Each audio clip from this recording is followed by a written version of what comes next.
모공은 완전히 없어질 수도 없고 또 없어져서도 안 되는 구조물입니다. 근데 모공이 이 넓게 보이는 사람들이 결국 문제인 건데, 이 이유는 한 가지가 아니라 여러 가지로 시각적으로 모공이 넓어 보이는 요인들이 있기 때문입니다. 자, 얼굴의 피지를 지속적으로 감소시키는 방법 첫 번째는, 안녕하세요, 지식한상 구독자 여러분. 자, 피부과 전문의 심현철입니다. 자, 현재 더셀 피부과 대표원장을 맡고 있고 더셀랩 화장품, 더셀바이오 대표를 하고 있습니다.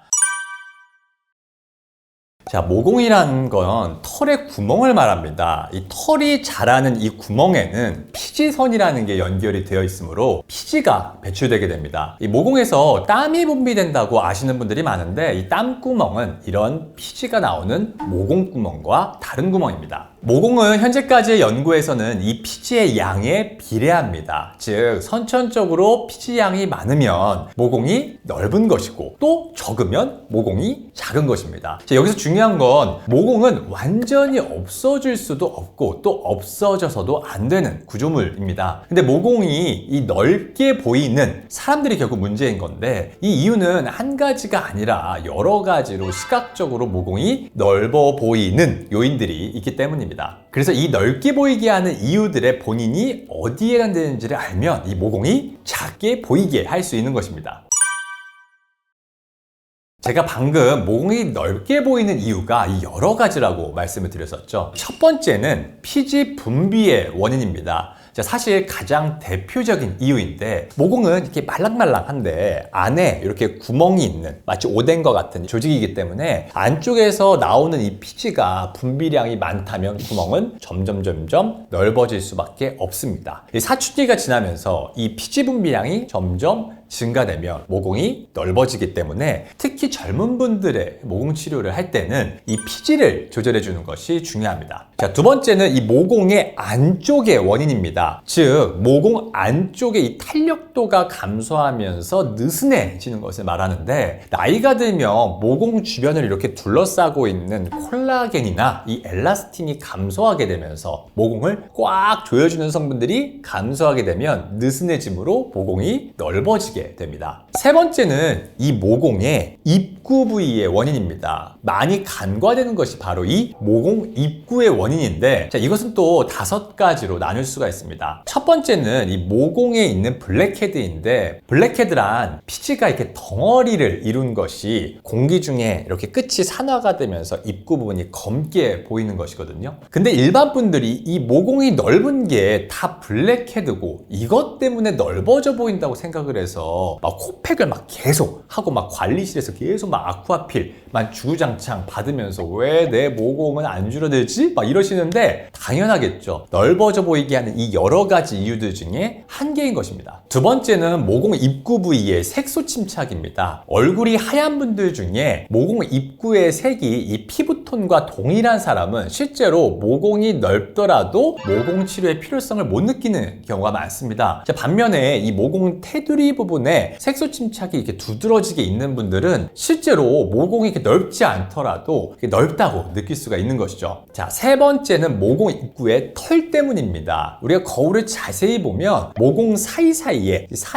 털이 박혀져 있는 경우들이 많습니다. 자, 이것은 트리코스테시스 스피듈로사, 자, 한글로 가시털 정체증인데, 이 현미경으로 보면 아주 가느다란 털들이 다발을 이루고 있는 형태를 띱니다. 네 번째는 모공 입구의 과각화증입니다. 입구가 각질화된 것들이 이렇게 막히게 되면 안쪽에서 이 피지가 저류가 나타나면서 모공이 넓어져 보이게 되고 도드라져 보이게 되고, 또 5번째로는 모공처럼 보이는 이 흉터 때문에 넓어 보일 수가 있는데, 여드름의 흉터의 종류 중에 아이스픽스카라고 해서 우리가 이제 가시로 이렇게 송곳처럼 찌르는 것 같이 콕콕 박혀져 있는 흉터가 있는 분들이 모공이 이렇게 넓은 것으로 인식이 될 수가 있습니다. 자, 피지 분비가 많은 사람들이 모공이 넓게 되는데, 당연히 사춘기 때 이 피지가 많은 사람들이 여드름이 생길 가능성이 높고, 당연히 이렇게 여드름 흉터가 생길 가능성도 높아지겠죠.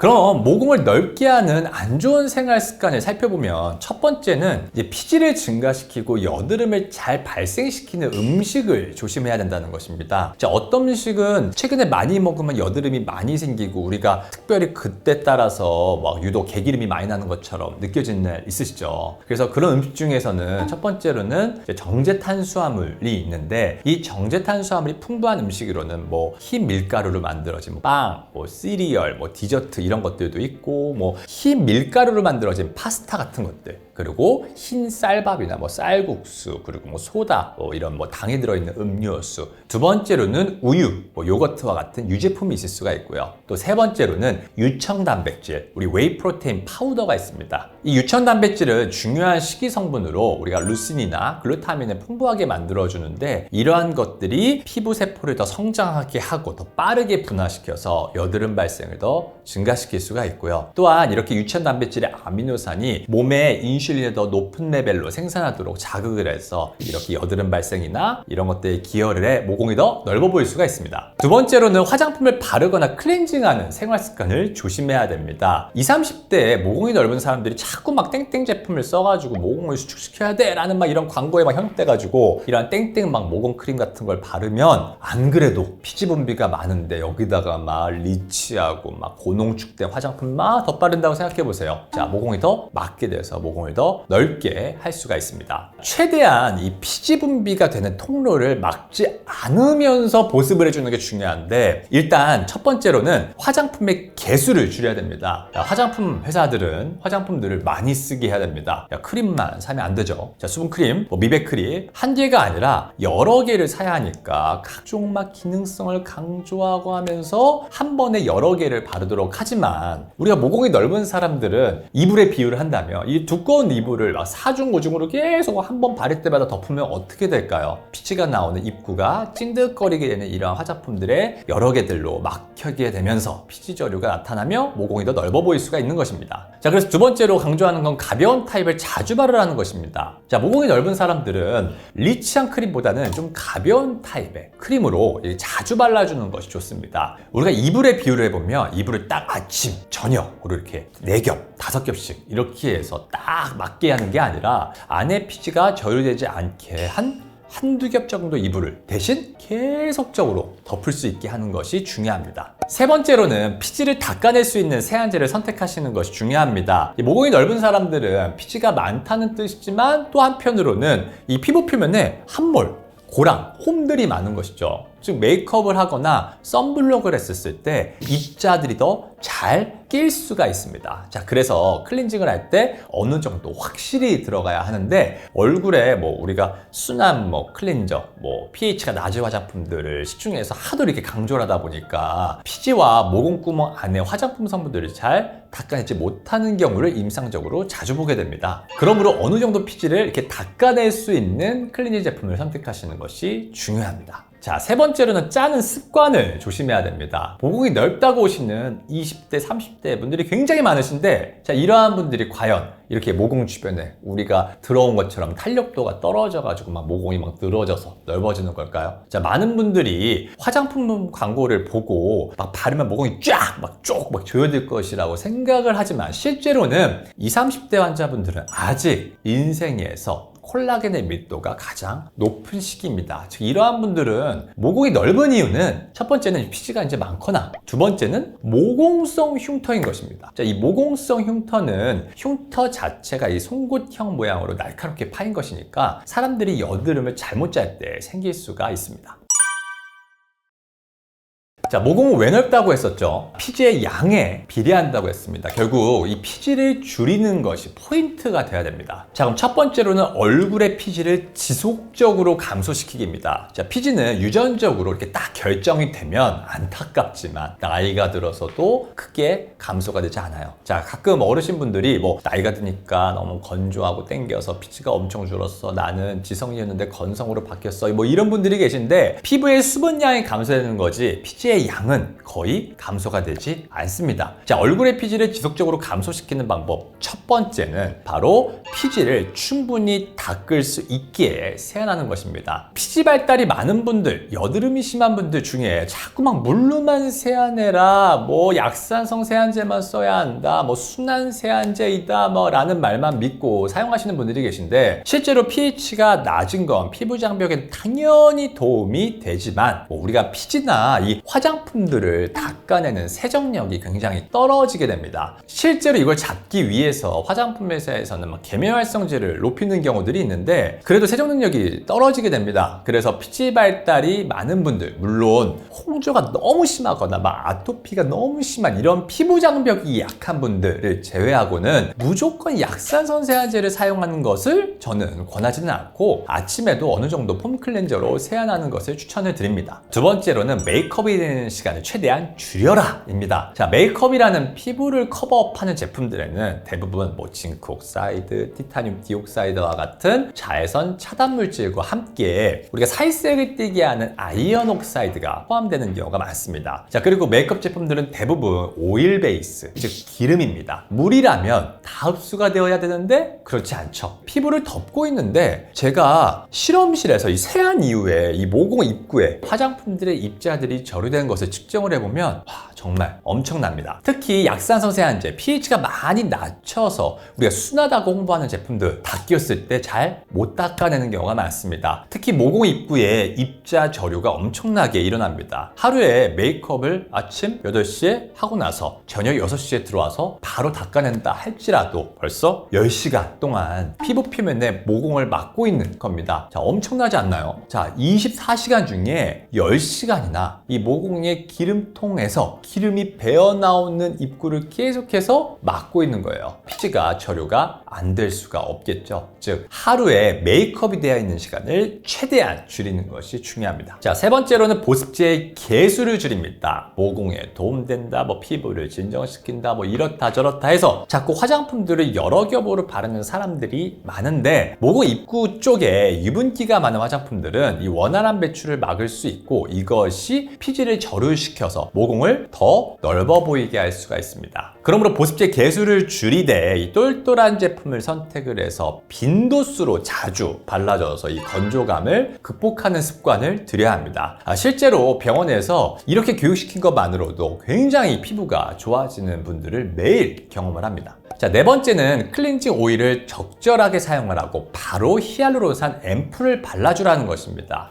자, 우리가 클렌징 제품들 종류들 많죠. 근데 제가 클렌징을 할 때 이 물리적 자극을 주는 게 그 어떤 화장품의 자극성 있는 성분들보다 더 안 좋다고 생각을 하기 때문에 클렌징 패드나 뭐 클렌징 티슈는 일단 제가 배제를 시키고 클렌징 제형 중에서 기름을 가장 잘 녹이는 것은 바로 클렌징 오일입니다. 우리가 기름 때는 기름으로 지우죠. 오일 성분을 사용하게 되면 기름을 빨아당기는 역할을 하기 때문에 이러한 블랙헤드와 같은 피지와 이 노폐물들 뿐만 아니라 오일을 베이스로 한 메이크업 제품들을 잘 지울 수가 있습니다. 자, 근데 메이크업 같이 피부 표면에 닦여져야 되는 기름이 많을 때 이 클렌징 오일을 쓰지만 맨 얼굴에 우리가 맨 얼굴 상태에서 피지만 줄이기 위해서 막 클렌징 오일로 1차 세안하고 또 클렌징 폼으로 2차 세안을 하면 이 피부 표면에 유분기가 너무 달아나게 하면서 피부 장벽이 손상받을 수가 있겠죠. 자, 그러므로 메이크업이 되어 있거나 코에 블랙헤드처럼 특수하게 뭐 피지나 기름이 많을 때 사용을 해줍니다. 자, 하지만 사용 후에 피부가 너무 건조해지게 될 수 있으므로 우리가 클렌징 오일로 이중 세안을 한 이후에는 반드시 제가 히알루론산 앰플을 사용하라고 말씀드립니다. 자, 히알루론산은 화장품에서 접하는 성분들 중에서 가장 물에 대한 흡수율이 높고 오일 베이스가 아니라 이 수분 베이스 제품들을 써야지 이러한 피지 발달이 많은 사람들에게서 이 피지의 절유를 막을 수가 있겠죠. 자, 그렇기 때문에 히알루론산 앰플 타입을 사용하는 것을 권장을 합니다.